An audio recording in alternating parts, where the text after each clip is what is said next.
Hello and welcome दोस्तों, मैं सुमित आपका स्वागत करता हूं बुल इन्वेस्टमेंट में। इस वीडियो में हम ट्राइडेंट लिमिटेड का फंडामेंटल एनालिसिस करेंगे और वैल्यूएशन मॉडल को यूज करके कंपनी के इंट्रिंसिक वैल्यू भी निकालेंगे और साथ ही कंपनी के कुछ इवेंट्स के बारे में भी बात करेंगे। So let's begin. दोस्तों, ट्राइडेंट लिमिटेड बेसिकली एक स्मॉल कैप मैन्युफैक्चरिंग कंपनी है जिसका मार्केट कैपिटलाइजेशन 3,410 करोड़ का है। ट्राइडेंट लिमिटेड की शुरुआत 1993 में as a yarn manufacturing company हुई थी और आज ट्राइडेंट इंडिया की सबसे बड़ी यार्न मैन्युफैक्चरिंग कंपनी है with a capacity of 5.83 lakh spindles and 6,464 rotors। जिन लोगों को यार्न का मतलब नहीं पता तो मैं बता दूं, यार्न बेसिकली एक धागा है जो कपड़े बनाने में यूज किया जाता है। यहाँ ट्राइडेंट कस्टमाइज यार्न का प्रोडक्शन करता है अपने क्लाइंट्स के अकॉर्डिंग। यहाँ इनके कुछ क्लाइंट्स हैं जैसे कि रेमंड, अरविंद और एसएल ग्रुप। दूसरी कैटेगरीज है होम टेक्सटाइल्स की, जिसमें इनके मार्जिन्स काफी अच्छे हैं।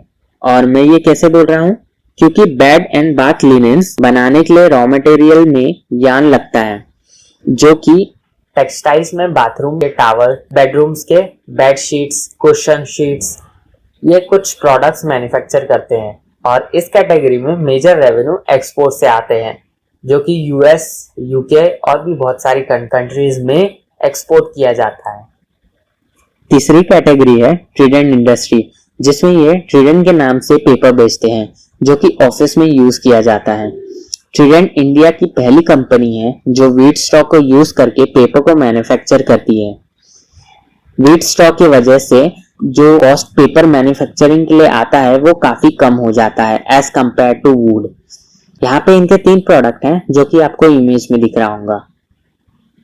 चौथी कैटेगरी है ट्राइडेंट केमिकल, जो कि एक leading sulphuric acid manufacturing company है इंडिया की। सल्फ्यूरिक एसिड का use detergent, iron and steel industry, textile industry, pharmaceutical industry और पेपर इंडस्ट्री में होता है।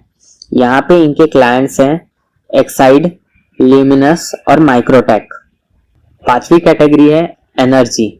ट्राइडेंट इलेक्ट्रिसिटी भी जनरेट करता है विद स्टीम, जिसमें बायोमास और कोल यूज करते हैं एज अ रॉ मटेरियल।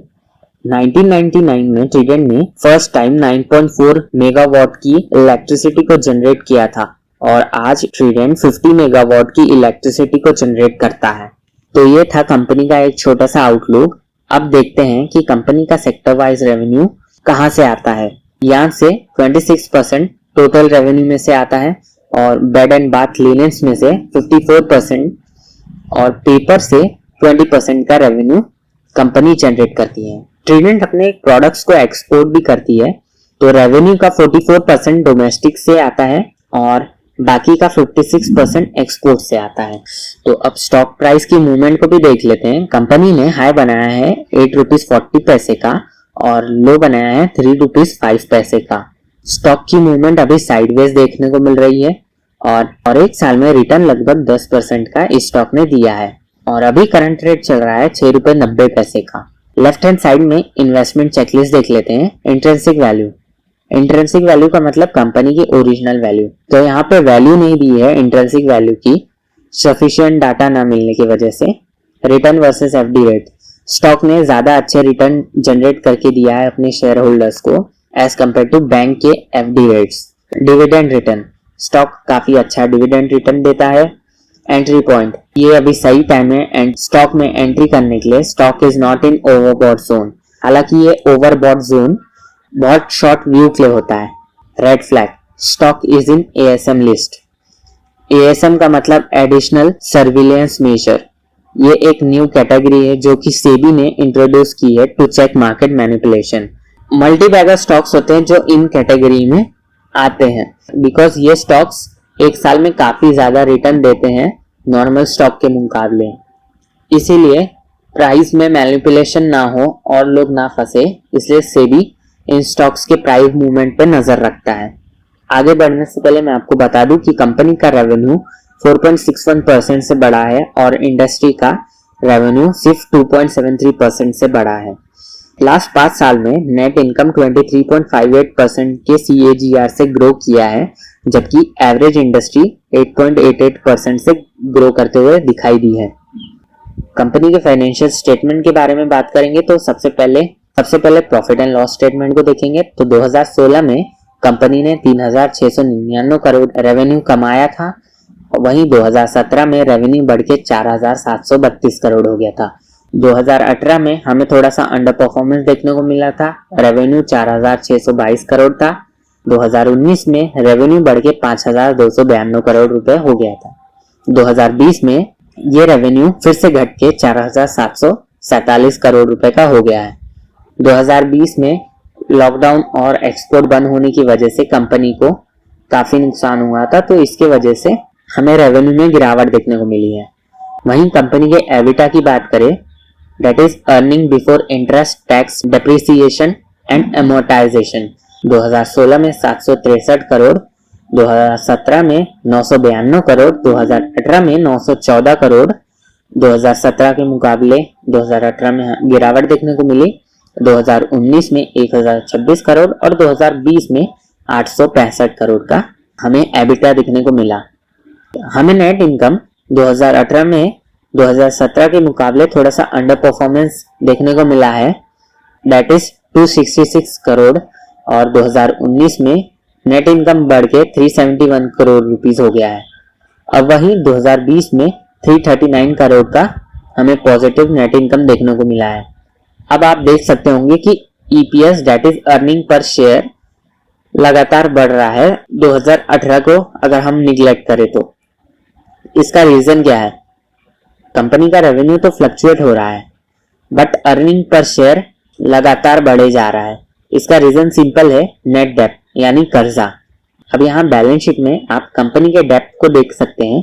2016 में कंपनी के ऊपर 2,136 करोड़ का डेप्ट था और ये डेप्ट कम होते होते 2020 आते आते 689 करोड़ का डेप्ट हमको देखने को मिला। अब जब डेप्ट कम होगा तो हमें जो इंटरेस्ट पे करना है डेप्ट के ऊपर वो भी कम होगा। सो अब डेप्ट का इंटरेस्ट और प्रिंसिपल अमाउंट हम कहाँ से पे करते हैं? हम नेट इनकम से पे करते हैं। अब डेप्ट कम होगा, इवेंचुअली इंटरेस्ट पेमेंट कम होगा, प्रॉफिट बढ़ जाएगा, इसीलिए अर्निंग पर शेयर भी बढ़ जाएगा। अब कंपनी के फ्री कैश फ्लोज को देखना जरूरी है। ट्राइडेंट लिमिटेड का फ्री कैश फ्लोज है 1049 करोड़, जो कि 2016 में निगेटिव था और उसके बाद से पॉजिटिव हो गया। अब वैल्यूएशन के लिए कुछ रेशियोज को भी देख लेते हैं। कंपनी का PE 1 है, जबकि सेक्टर का PE 72.79 है। इस हिसाब से स्टॉक अंडर वैल्यूड है। कंपनी का PB 0.11 है और सेक्टर का PB 2.59 है। अगर हम PB रेशियो को देखें तो स्टॉक अभी भी अंडर वैल्यूड है। टोटल डेप्ट अपॉन इक्विटी रेशियो 0.66 है। एक्चुअली टोटल डेप्ट अपॉन इक्विटी रेशियो हमें ये बताता है कि कंपनी के ऊपर लिमिट से ज्यादा कर्जा तो नहीं है या उसकी रिपेमेंट की कैपेसिटी से ज्यादा तो कर्जा नहीं है। ये नंबर 1 से कम होना चाहिए। अब क्योंकि ट्राइडेंट एक मैन्युफैक्चरिंग कंपनी है तो उसकी इफिशिएंसी को भी देखना जरूरी है। इफिशिएंसी का मतलब कंपनी अपने एसेट से कितना पैसा कमा रही है। ये हम कंपनी के प्रोडक्शन कैपेसिटी यूटिलाइजेशन को मेजर करके चेक कर सकते हैं। तो जो प्रोडक्शन की जो कैपेसिटी होती है, मान लीजिए एक मैन्युफैक्चरिंग यूनिट है वो 100 पीसेस बना सकता है, उसकी कैपेसिटी 100% है 100 की। अगर उससे कम बनाएगा तो जो कॉस्ट है बनाने का वो बढ़ जाता है। तो हम ये चेक कर सकते हैं कि अपने कॉस्ट को इफेक्टिवली ये कंपनी यूटिलाइज कर सकती है कि नहीं। 2019 में बाथ लिनिन्स का प्रोडक्शन कैपेसिटी यूटिलाइजेशन 49% था और वही 2020 में ये परसेंटेज बढ़ के 56% हो गया, जो कि बहुत अच्छा है। बेड लिनिन्स में हमको गिरावट देखने को मिली है। फाइनेंशियल ईयर 2019 में 63% था और वही फाइनेंशियल ईयर 2020 में 62% था। यार्न प्रोडक्शन कैपेसिटी में भी हमें गिरावट देखने को मिली है।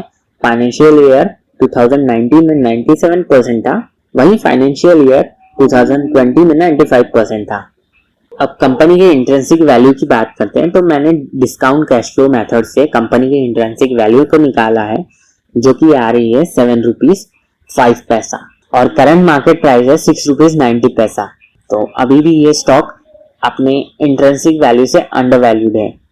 तो अब सवाल ये आता है कि क्या अभी इसमें इन्वेस्ट करना सही रहेगा? ये डिसीजन तो पूरा आप पे डिपेंड करता है। मुझे ट्राइडेंट का रिसेंट स्टॉक स्प्लिट पसंद नहीं आया। दूसरा पॉइंट, कंपनी के एबिटा अच्छे से ग्रो कर सकते हैं क्योंकि रिसेंटली इन्होंने इन्वेस्ट किए थे अपना मार्केट शेयर बढ़ाने के लिए। थर्ड पॉइंट, इंडिया पूरे वर्ल्ड के कॉटन में 23% का प्रोडक्शन करता है और वहीं चाइना 22% का प्रोडक्शन करता है। क्योंकि इंडिया सबसे ज्यादा प्रोडक्शन करता है तो यहाँ पे रॉ मटेरियल की कोई भी दिक्कत नहीं होगी। रॉ मटेरियल सस्ते में मिलेगा, उन्हें एक्सपोर्ट नहीं करना पड़ेगा और जो मैन्युफैक्चरिंग कॉस्ट है वो भी कम हो जाएंगी, जिससे जो प्रॉफिट मार्जिन है वो भी बढ़ सकता है और उसकी वजह से हमें रेवेन्यू में भी ग्रोथ देखने को मिल सकता है।